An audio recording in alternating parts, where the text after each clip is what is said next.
There are no enemies. Begin with yourself. In moments of disconnection or conflict, it's easy to believe that we are alone in our pain, that only we suffer. But the truth is, without communication, there can be no true understanding. And before we can communicate with anyone else, we must first learn to communicate with ourselves. The same is true for love. If we cannot love ourselves, if we are unable to accept, to understand, and to treat ourselves with compassion, then how can we truly love another? Often, without even realizing it, we act just like our parents.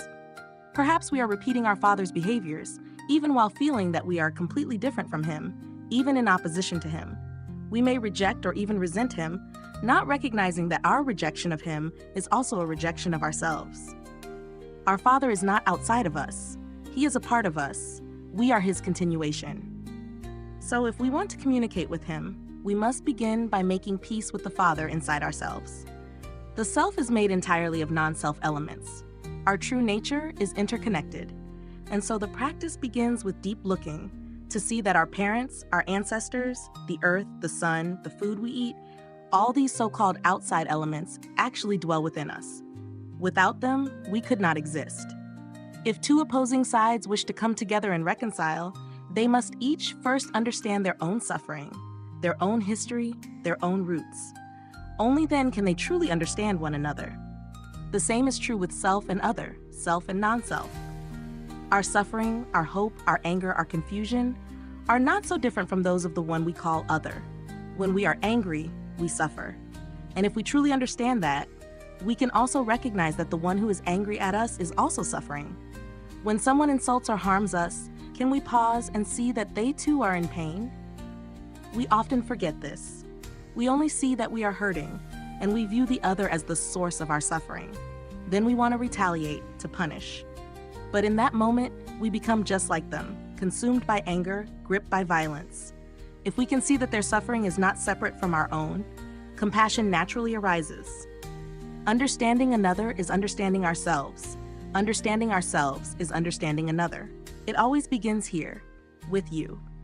To truly understand ourselves, we must train in the art of non-duality. We don't suppress our anger because anger is not the enemy. It is part of us, organic and transformable. Compost can become flowers. Trash can become nourishing soil. In the same way, anger can be transformed into understanding, into compassion. So let us not despise our anger. Let us learn to care for it gently and allow it to become a doorway to deeper love, creating a force of compassionate protection. Kindness and strength are not opposites. Compassion does not mean letting others trample over you. There are times when we must protect ourselves and protect others too. Sometimes that means restraining someone who is deeply harmful. But we can do so with compassion in our heart. The intention is not punishment. It is to prevent further harm, both to others and to the one causing harm. Because when we act from compassion, even firmness becomes healing. You don't need to be a monk or nun to be compassionate. A police officer, a judge, a prison guard, anyone can embody the heart of a bodhisattva. One can be firm, decisive, and yet still hold a deep well of loving kindness within. If you have a mindfulness practice, you can help support others, especially those in positions of power, to also act from a place of compassion, not fear. Many officers in our time live in constant fear and tension. They face danger daily. Every morning, when they put on the uniform and fasten their belt, they do not know if they will return home at night. Their families suffer too. They do not enjoy harming others. But without the tools to care for their fear and pain, they too become victims of their own unprocessed trauma.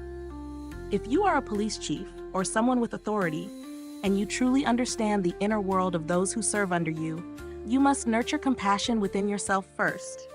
Only then will you be able to guide others and train them in a way that brings true healing to the community. In France, police officers are called peacekeepers. But how can one keep peace if there is no peace inside? True peace is not just the absence of violence, it is the presence of clarity, fearlessness, and wisdom. Yes, officers are trained in physical defense, but that's not enough.